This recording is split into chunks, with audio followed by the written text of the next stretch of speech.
তৎকালীন জামানার মধ্যে একজন চোর একাধিকবার চুরি করতে যেয়ে ধরা পড়লেন। নাম তার ছিল হাত কাটা সাবেত। নাম কি? জোরে বলেন নাম। হাত কাটা সাবেত। উনি একবার চুরি করতে যেয়ে ধরা পড়েছে। ধরা পড়ার পরে ওনার হাতটা নেন, হাতটা কেটে দিয়েছে, বাম হাতটা আছে। এই লোকটা চুরি করে খায়। একদিন জুনায়েদ বাগদাদী নিশি রাত্রে উনি এমন তাহাজ্জুদের নামাজ পড়তেন। আল্লাহর ওলিরা আজকে আমাদের দেশের আলেম আলেম ওলামা গভীর মনোযোগ খেয়াল করবেন। আজকে ওলি আল্লাহদের সঙ্গে দুশমনি করেন। আল্লাহর ওলিরা কারোর মুখাফিক কিনা আল্লাহর মুখাফিক কি? কারণ পীর কোন মাকসুদ নাই, মাকসুদ শেখ আল্লাহ।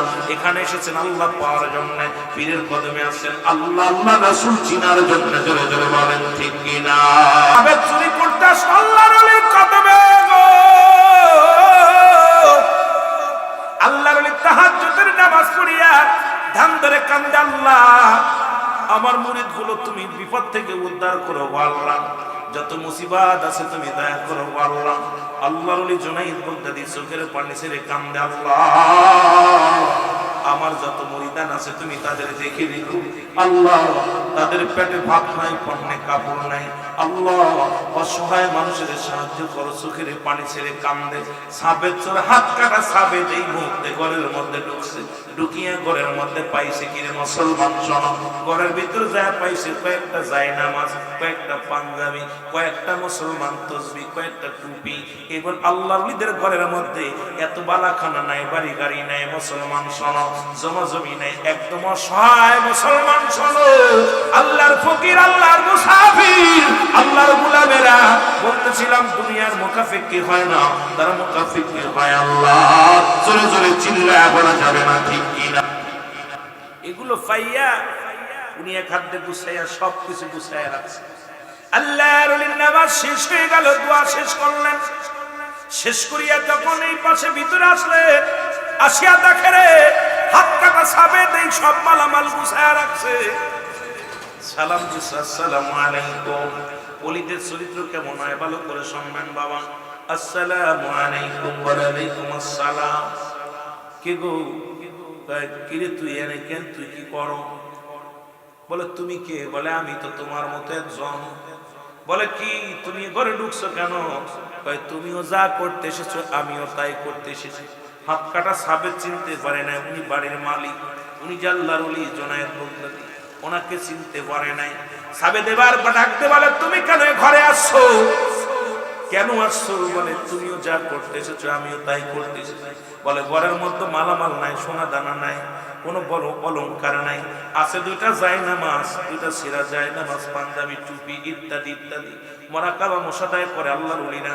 আজকে মুসলমান শোনো, এমন অবস্থায় সব কিছু এগুলো পাইলাম, এটা দেখিয়া আমি সবগুলো গুছাইয়া নিছি। এখন তুমি কেন ঢুকছো? কয় আমি নতুন হুজুর, আপনি হলেন আপনার আমার উস্তাদ, আমি আসি আপনার কাছ থেকে শিখবো কেমনে কেমনে চুরি করতে, এগুলো শিখবো। এই বলিয়া দুজন এ মুসলমান মুজা গুছা দিতে লাগলেন। কইলেন কি কি নেবেন নেন, আল্লাহর চরিত্র দেখেন গো। আর আমরা বর্তমান মানুষের খাওয়ায়া ফিজা মেরে ফেলি। আল্লাহর খেলা দেখেন। আল্লাহর এমনি হয় না। আল্লাহর এই আজকে আমাদের ভিতরে যে অহংকার, অহমিকা, আজকে তাকাব্বুরি যে আল্লাহর ভিতরে থাকে না, তারা এমন ভাবে বিলিয়ে দেয় জীবনকে। একদম এই কামেলে মুকাম্মেল যাদের আল্লাহর সঙ্গে যাদের প্রেম হয়ে যায়, দুনিয়া মুখাফিক কি তারা হয় না, তারা দুনিয়া ছেড়ে দিয়ে মাওলার সাদরের জগতে চলে যায়। জোরে জোরে চিল্লায়া বলা যাবে না ঠিক কি না? এ ভাইরা আমার, এবার পান্ডিয়া পূজা বানলেন, বড় একটা পূজা হইলেন। বলে পূজাটা আমার মাথা উঠে দাও। কয় ভালোই তো ভালো হয়েছে, তুমি পারবা না, দাঁড়াও দেখি ঘরের ভিতরে কোনো খাওয়ার কিছু আসেনি। উনি ভিতরে প্রবেশ করিয়া এক গিলাস দুধ গরম করে এনে দিয়ে বলেন ভাই নেন, দুধটা খেয়ে নেন, গায়ে বল হবে। উনি চিন্তা করে হারে এই সরু দুধ পাইলো কই থেকে দুধ আনছে। জুনায়েদ বাগদাদী কেমন মেহমানদারি করেছে, নিজের যে দুধটা খায়া প্রতিদিন রোজা রাখে, আবার সকালবেলা ওই সবে মুসলমান সকাল উঠিয়া মুসলমান শেষ রাত্রে উঠিয়া ওই এক গিলাস দুধ পান করে, আর সন্ধ্যাবেলা ইফতার করে একটা কোরমা বা একটা খেজুর দিয়ে এমন দুনিয়ার মধ্যে দেহখানা কঙ্কাল করে ফেলেছে, এমন ভাবে কঙ্কাল করে ফেলেছে বাবারে আমার, দেহখানা শুকায় শুকায় কাঠ বানায় ফেলেছে। শুধু আল্লাহর প্রেমে জোরে জোরে চিল্লায় বলো মারহাবা। এ ভাইরা আমার, বন্ধুরা আমার, এবার কি করলেন? দুধটা খায়া বললেন, ভাই ওই হাত কাটা স্যার তোমার নাম কি? বলে আমার নাম সাবেদ। আমার নাম সবাই হাত কাটা সাবেদ বলে ডাকে। একবার চুরি করে ধরা পড়েছি, হাত একটা কেটে ফেলেছে, আর একটা হাত ভালো। বলে ভাই রে, আপনার বোঝাটা নেওয়া লাগবে না, আমি বোঝাটা নিয়ে দিব। আল্লাহর ওলি নিজের মাথায় বোঝাটা বহন করলেন। রাসূলুল্লাহর আদর্শ কেমনে ছিল মুসলমান? ওই মুসলমান শুনেছেন নবীজির আদর্শ, আর সেই নবীকে তাও ভয় বলে জানা। আবার তারা আমাদেরকে নিয়ে ব্যঙ্গ করে। আমরা বলেছি নবীরা খালি আর দেশে, কঠিন মরুর দেশে মেসরাইতেন বনে জঙ্গলায়, নবীজি কোন সাধনে পাইব আপনার। আরে বুকার হাম, নবী মালাকি হাক্কি বাসারি নবীজি আসছে সুরতটা নিয়ে, নবী কি রাখাল হয়ে আইছে, রাখালের ভেসে আসছে। আর এই আদর্শ আর নবীর এই সমস্ত মুজিজা দেখা বিবি খাদিজা জীবন জীবন শুক্ল নবীর পায়, নবীজি কোন সাধনে পাইব আপনার। আহা, কিসের মধ্যে কি ঢুকায় দেয় পাগলে না? আল্লাহ আমিন আমিন। এই গজলটা লেখছি আল্লাহ নবী মানবের বেশ, মানবের বেশ।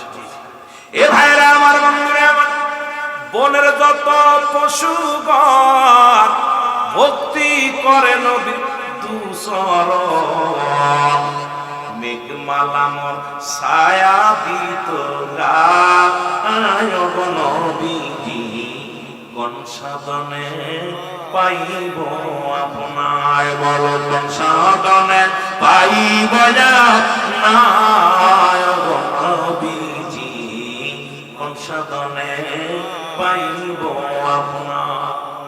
মেঘমালা ছায়া দিতে রাসূলকে দেখছে মা খাদিজা। আরে বলে বুড়িরে বিয়ে করছো যুবক, আমার ওদিকে ওয়াজ না, তবে হঠাৎ করে কেন যেন মন চাইলো ওদিকে চলে গেলাম। নবীজি বিয়ে করছে মা আম্মাজান খাদিজাতুল কুবরা, প্রস্তাব দিছে মা খাদিজার পক্ষ থেকে প্রস্তাব পেয়েছে। নবী বলছে আমি না, আমার গার্জিয়ান আছে, আমার চাচা আবু তালেবের সঙ্গে যোগাযোগ করো, আবু তালেবের সঙ্গে যোগাযোগ করো। আবু তালেবের পরামর্শ অনুযায়ী মুসলমান প্রস্তাবের মাধ্যমে বিয়ে হয়েছে। আমার নবী তোমার মতো হাত ধরে নিয়ে যায় নাই, তুমি পরের বউ নিয়ে হোটেলে যাও, তুমি পরের বউ নিয়ে বেগে যাও, আর আমার নবীর সঙ্গে যদি মিলায়া দাও রে মৌলবী সাহেব, তোমার মতো এত বড় বাটপার মৌলবী আর জগতে নাই। জোরে বলেন ঠিক কিনা? এবার নবী বিয়ে করলেন আম্মাজান খাদিজাতুল কুবরা। বিয়ে করার পিছনে একটা ইতিহাস আগে জানতে হবে, তারপরে কথা বলতে হবে। নবীজি বিয়ে করলেন, নবীর বয়স তখন 25, আম্মাজানের বয়স তখন 40। আল্লাহ পাকের ইশারায় বিয়ে করলেন, জিবরিল আমিনের মাধ্যমে। মুসলমান শোনো, কারণ নবীজি এই জন্য বিয়ে করলেন, তোমাদের স্বামীগুলো যদি বয়সে ছোট হয় তাকে এত ভালোবাসো, তাকে শ্রদ্ধা করো। আম্মাজান খাদিজা আমার নবীকে এত সম্মান করতেন, এত তাজিম করতেন, এত ভালোবাসতেন, পৃথিবীর মধ্যে অতুলনীয় ভালোবাসা। এই জন্য নবীজি যতদিন জীবন দশায় জীবিত ছিল গো, আমার আম্মাজান খাদিজারে বলতে পারে নাই। জোরে বলেন ঠিক কিনা? আবার নবীজি বিয়ে করলেন 53 বছরের সীমা আম্মাজান আয়েশা সিদ্দিকারে শেষ বয়সে বিয়ে করলেন। এর একটা হাকিকত হলো, এই বেঈমানের আখ্যায় ছোট মেয়ে বিয়ে করেছে, এর মধ্যে হাকিকত আছে। রাসূলুল্লাহ প্রমাণ করে দিয়ে গেলেন, তোমার স্বামী যদি বুড়া হয়, তোমার স্বামী যদি বয়স্ক হয়, তোমার বিবির বয়স যদি কম হয়, তবুও স্বামীর প্রতি শ্রদ্ধাশীল যাতে হয়। আমার ভাইরা, এই জন্য নবী আমাদের জন্য একটা দিক নির্দেশনা, নবী বলছেন হায়াতি খায়রুল লাকুম, আমার হায়াতের জিন্দেগিটা আমার উম্মতের জন্য কল্যাণ স্বরূপ। জোরে জোরে বলো মারহাবা। এ নবী কঠিন মরুর দেশে আইলেন রাখালিয়ার দেশে, যাইতেন যবন জঙ্গল নবীজি আপনাকে দেখিবার মনে। কথা বলতে যে একটু কথা বলতে হয়।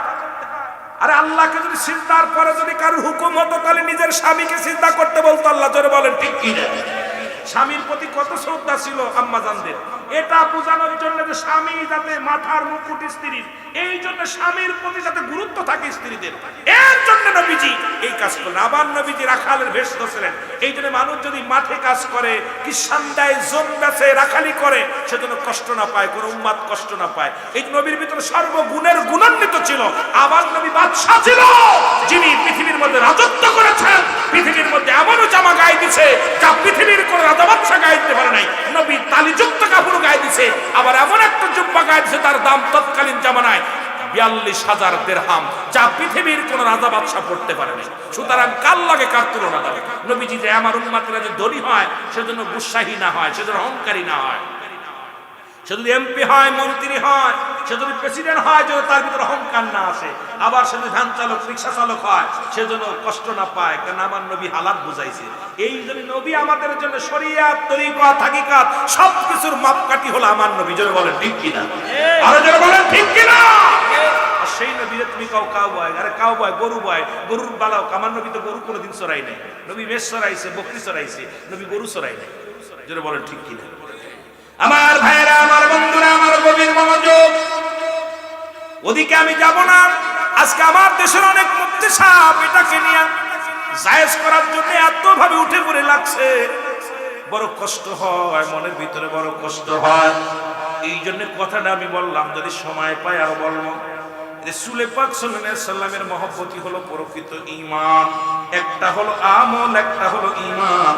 ব্যক্তির জীবনের অমূল্য সম্পদের নাম হলো রূহ, আর মানব জীবনের অমূল্য সম্পদের নাম হলো ঈমান। ঈমানবিহীন কোন আমলের মূল্য নাই, রূহবিহীন কোন বডির মূল্য নাই। পৃথিবীতে যদি বডির মধ্যে রূহ না থাকে, বডির কোনো দাম নাই। আজকে আমার ভাই মুসলমান পীর সাহেব এবার আব্বাজান দুনিয়া থেকে বিদায় হয়ে গেছে। শরীয়তের রূহটা ছিল না, বডি ছিল, এই কায়াখানা ছিল, কায়ার মধ্যে ছায়া নাই, না থাকার কারণে তাকে হালাত করেছি মুসলমান এই জগতে রেখে দিছি, একটা রোজার মধ্যে রেখে দেওয়া হয়েছে। আমার বাজানেরা গভীর মনোযোগ। এই জন্য ব্যক্তির জীবনের অমূল্য সম্পদের নাম হলো রূহ, আর মানব জীবনের অমূল্য সম্পদের নাম হলো ঈমান। ঈমান যদি না থাকে রে মুসলমান, ঈমান হলো নবী মুহাম্মদুর রাসূলুল্লাহ সাল্লাল্লাহু আলাইহি ওয়াসাল্লাম। জোরে বলেন আমিন। ওরে ঈমান ওয়া মোলা আমার নবী মুস্তাফা গো, বলেন ঈমান ওয়া মোলা আমার নবী মুস্তাফা। জাহান্নামে পড়ে থাকি তবুও না ভয় করি, ইশকে মুহাম্মাদের মালা যদি গলে রয় গো। ঈমান ওয়া মন আমার নবী মুস্তাফা গো। এ মুসলমান, একটা হলো ঈমান, আর একটা হলো আমল।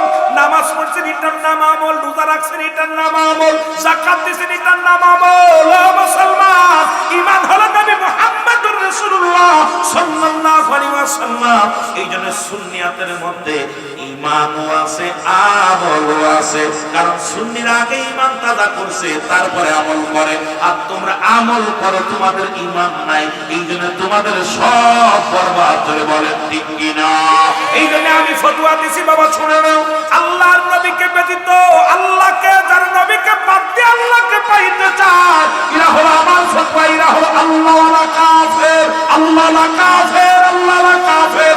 যারা নবীকে বাদ দিয়ে আল্লাহকে পাইতে চায়, এই জামানার মধ্যে কাফের চিনেছেন, আল্লাহওয়ালা কাফের চিনবেন। ওরা নামাজ পড়ে, রোজা রাখে, হজ করে, যাকাত দেয়, সবই করে, নবী মানতে পারে না। এরা আমার ভাইয়েরা, আমার বন্ধুরা, আমি ওদিকে শেষ করে আসি, তারপরে আবার যদি সময় পাই দিকে যাব। আলোচনা লম্বা লাগে, অল্প সময়ের মধ্যে অনেক কথা বলতে হয়, এই জন্য প্যাস লেগে যায়, মশাব্বা খেয়ে যেতে হয়। বাবারে আমার, যে কথা বলতেছি না, এবার বোঝাটা বান্ধিয়া আল্লাহর জুনায়েদ বাগদাদী নিজের মাথার মধ্যে বহন করেছে। যেমন রাসূলের ভয়ে, আমার নবীর ভয়ে বুড়িমা পালাইতেছিল। আব্দুল্লাহর বেটা মুহাম্মাদের ভয়ে সে নাকি জোর করে কালেমা পড়ায়া দেয়। বুড়িমা কয় বুড়িমা কই যাও? আব্দুল্লাহর বেটা মুহাম্মদ শুনছি জোর করে মানুষের ইসলাম ধর্ম কবুল করায়, এই বড়া পড়ার জন্য পালাইতেছি।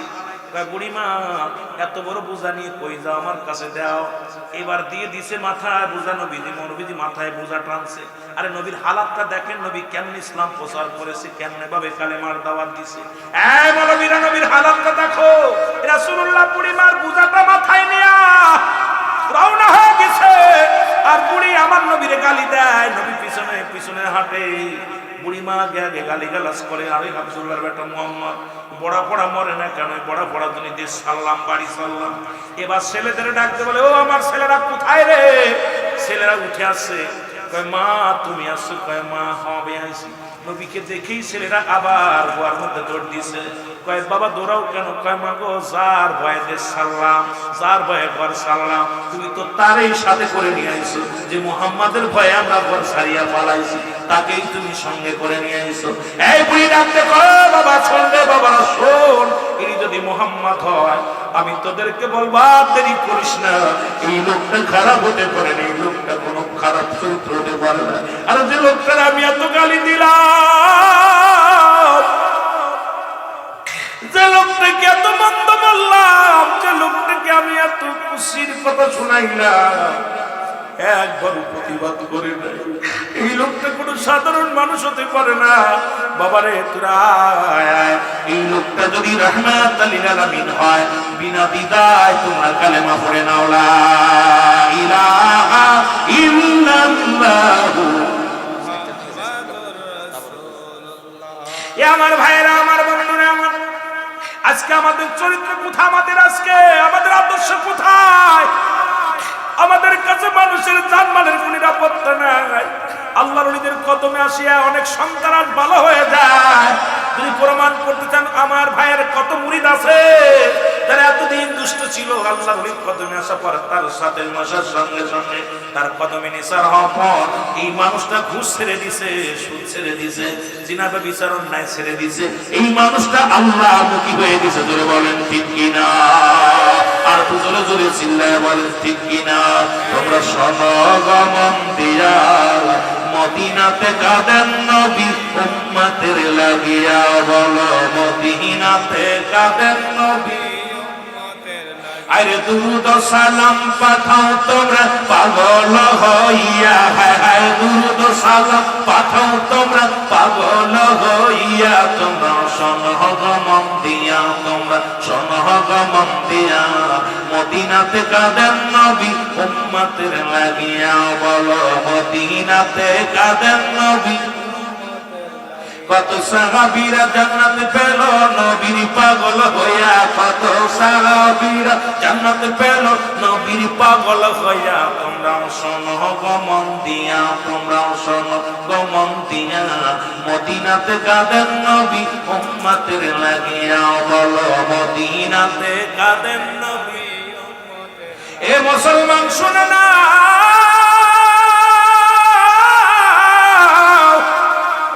এবার সাবেক বুঝা বহন